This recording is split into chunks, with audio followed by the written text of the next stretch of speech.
श्रीपाद श्रीवल्लभ चरितामृत।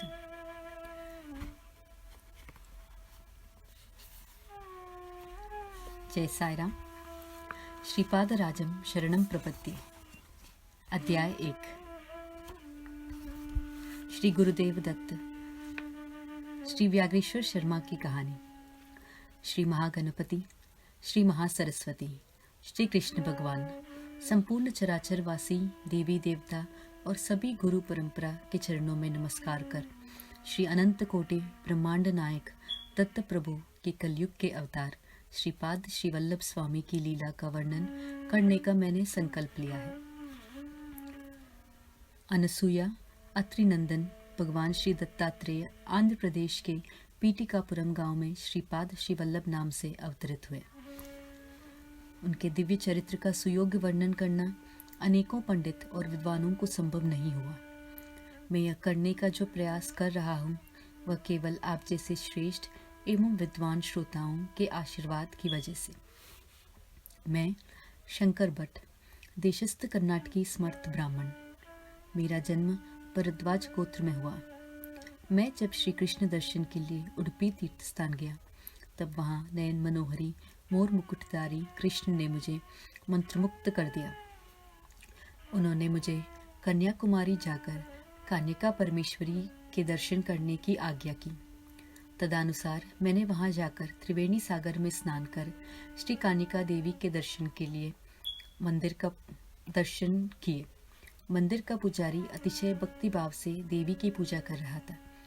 मैंने लाया हुआ लाल फूल अत्यंत श्रद्धा से देवी को अर्पण किया।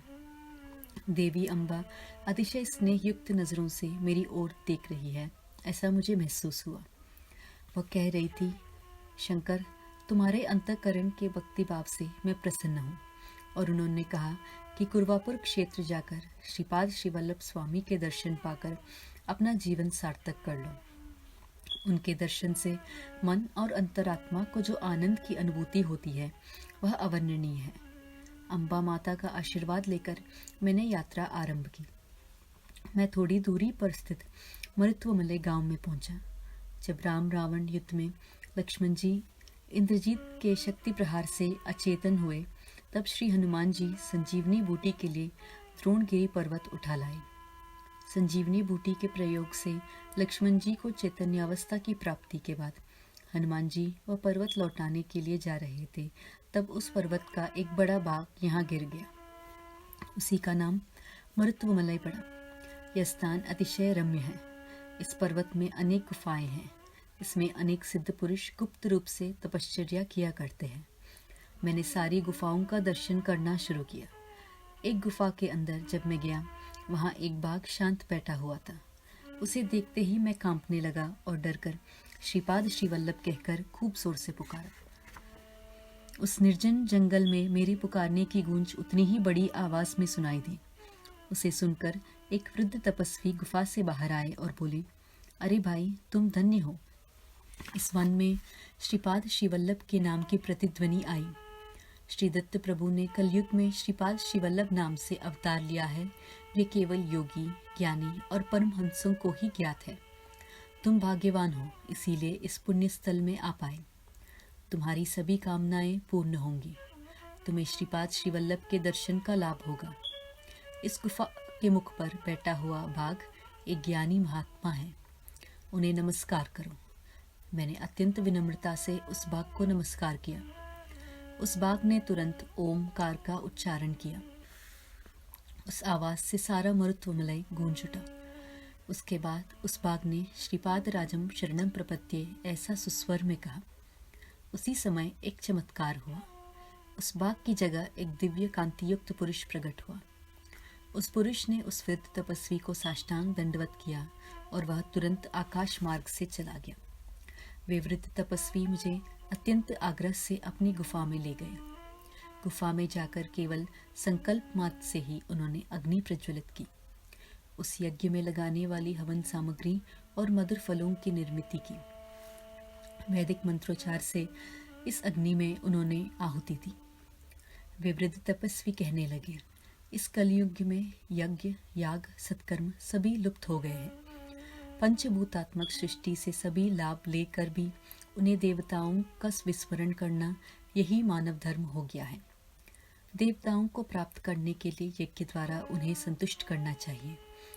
उन्हीं की कृपा प्रसाद से प्रकृति अनुकूल होती है। प्रकृति की किसी भी शक्ति का प्रकोप मानव सहन नहीं कर सकता। प्रकृति की शक्ति की मानव को यथा योग्य शांति करनी चाहिए, अन्यथा अनेक संकट आते हैं। मानव अगर धर्माचरण ना करे तो प्रकृति की शक्ति यथा समय सजा देती है। लोक हितार्थ मैंने यह हवन किया है। इस यज्ञ के फलस्वरूप तुम्हें श्रीपाद श्री वल्लभ के दर्शन होंगे। जन्म जन्मांतर के पुण्य लाभ की फलश्रुति से ही ऐसा लाभ प्राप्त होता है। उस वृद्ध तपस्वी के मुख से बहने वाली पवित्र वागगंगा के प्रवाह से मैं अभिभूत हुआ और अत्यंत नम्रता से उन्हें साष्टांग दंडवत किया। मैंने इस तपस्वी के चरणों में प्रार्थना की, हे ऋषीश्वर, मैं पंडित नहीं, योगी नहीं, साधक नहीं, मैं अज्ञानी हूँ। कृपया मेरे संदेह का निर्मूल कर आप अपना वरद हस्त मेरे सिर पर रखें। उन महापुरुष ने मेरे संदेहों का समाधान करने का भाव व्यक्त किया। मैंने कहा, हे सिद्ध मुनिवर्य, कन्यका देवी के दर्शन करते समय देवी ने मुझसे कहा था कि कुर्वापुर जाकर श्रीपाद श्री वल्लभ स्वामी के दर्शन लो। मैं वहां जाने के लिए निकला था।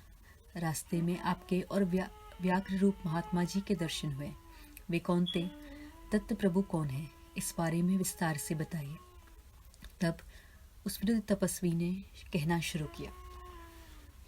इस आंध्र प्रांत के गोदावरी मंडल में अत्रि मुनि की तपोभूमि नाम से प्रसिद्ध आत्रेयपुर ग्राम में एक काश्यप गोत्रीय ब्राह्मण परिवार रहता था। उन्हें परमेश्वर की परम कृपा से पुत्र लाभ हुआ। ब्राह्मण अतिशय विद्वान, आचार संपन्न था, लेकिन पुत्र मतिमंद था। माता पिता ने उसका नाम व्याघ्रेश्वर रखा। व्याघ्रेश्वर बड़ा होने लगा, लेकिन उसकी बुद्धि का विकास नहीं हो रहा था। पिता ने उसे पढ़ाने के बहुत प्रयास किए, लेकिन उसे संपूर्ण संध्या वंदन भी करना नहीं आया। इतना विद्वान ब्राह्मण, लेकिन पुत्र अज्ञानी। ग्रामस्थ लोगों के ताने उसे बहुत क्लेशकारक लगते थे। एक दिन ब्रह्म मुहूर्त में उसे स्वप्न पड़ा। उसमें उसे एक दिव्य बालक के दर्शन हुए। वह बालक आकाश से नीचे आ रहा था। उसके चरण कमल भूमि से लगते ही वह भूमि भी दिव्य कांति युक्त हो गई। वह बालक व्याघ्रेश्वर के पास धीमे कदमों से आया और उसे कहा, मेरे होते हुए तुम्हें किस बात का डर है? इस ग्राम से मेरा ऋणानुबंध है। तुम हिमालय में बद्रिक आश्रम जाओ, वहां तुम्हारा कल्याण होगा। यह कहकर वह बालक अंतर्धान हो गया। उस दिव्य बालक के कथानुसार व्याघ्रेश्वर शर्मा बद्रिकाश्रम जाने के लिए चल पड़ा। रास्ते में खाने पीने की कोई समस्या नहीं हुई। श्री दत्त कृपा से उसे समय पर अन्न जल मिलता रहा। राह में एक कुत्ता मिला। वह बद्रीवन तक साथ था। इस सफर में उन्होंने उर्वशी कुंड में स्नान किया। उसी समय एक महात्मा अपने शिष्य समुदाय के साथ उसी कुंड में स्नान करने के लिए आए। व्याघ्रेश्वर ने उन्हें साष्टांग दंडवत किया और कहा कि मुझे आप शिष्य रूप में स्वीकार कीजिए। उन्होंने मेरी प्रार्थना स्वीकार की और क्या ही आश्चर्य, सात का कुत्ता अंतर्धान हो गया। उस समय वह महात्मा बोले, व्याघ्रेश्वर, तुम्हारे साथ आया हुआ वह कुत्ता तुम्हारे पूर्व जन्मकृत सत्कर्म का प्रतीक था। तुम्हें हमारे अधीन कर वह अंतर्धान हो गया। श्रीपाद श्री वल्लभ स्वामी के केवल कृपा मात्र से तुम यहाँ आए और इस पुण्यदायी कुंड में स्नान कर सके। यह तपोभूमि नर नारायण के वास्तव्य से पवित्र हुए है। इस पर व्याघ्रेश्वर ने कहा, हे गुरुदेव, श्रीपाद श्री वल्लभ कौन है? उन्होंने मुझ पर इतनी कृपा क्यों की? गुरुदेव बोले, वे साक्षात दत्त प्रभु ही है।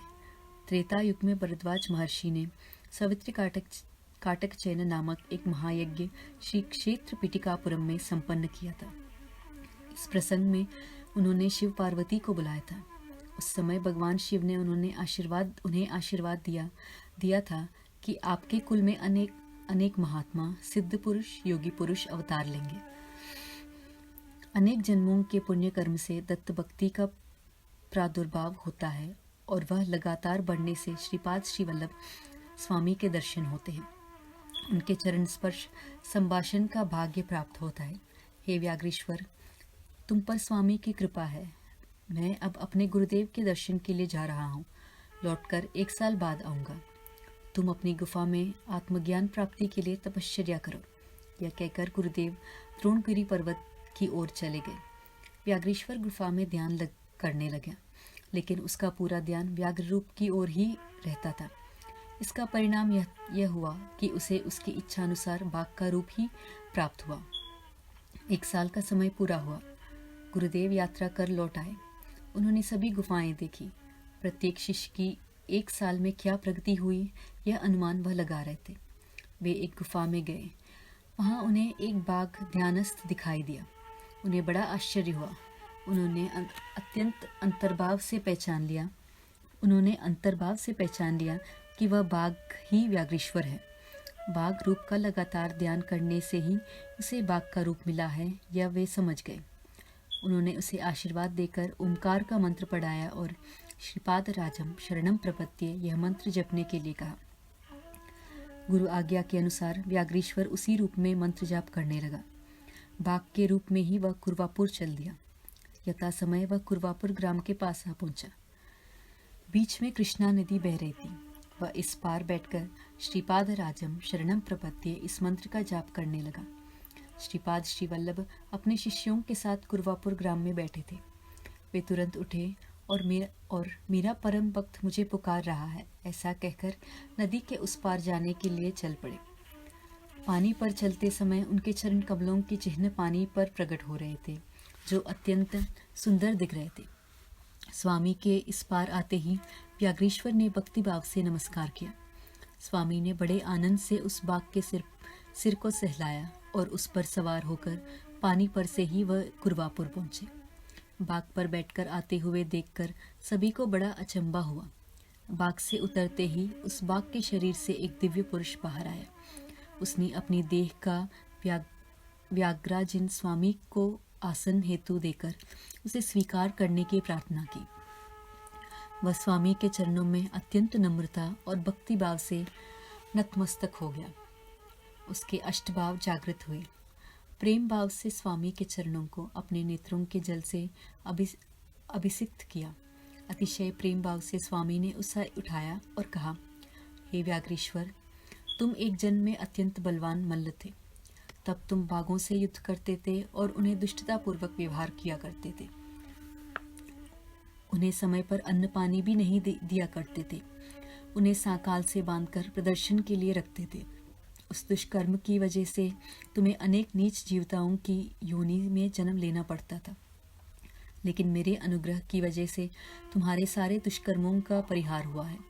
लंबे समय तक बाघ के रूप में रहने की वजह से इच्छानुसार बाघ रूप लेना और छोड़ना तुम भविष्य में भी कर सकोगे। हिमालय में बरसों से तपश्चर्या करने वाले महान सिद्धों के तुम्हें दर्शन होंगे और उनके आशीर्वाद भी प्राप्त होंगे। योग मार्ग में तुम अतिशय प्रज्ञावंत होंगे, ऐसा आशीर्वाद स्वामी ने दिया। स्वामी ने कहा, तुमने हिमालय में एक अत्यंत शांत बाघ देखा था ना? वे एक महात्मा है। तपश्चर्या करने वाले संत पुरुषों को सामान्य जन और वनचरों से परेशानी ना हो, इसीलिए उन्हें बाघ का रूप मिला। वह उनका संरक्षण किया करता था। गुफाओं में तपश्चर्या करने वाले संतों के संवाद उनके बीच प्रसारित करने का काम भी वह आनंद से किया करता था। यह सब दत्त प्रभु की लीला ही है। श्रीपाद श्री वल्लभ की जय।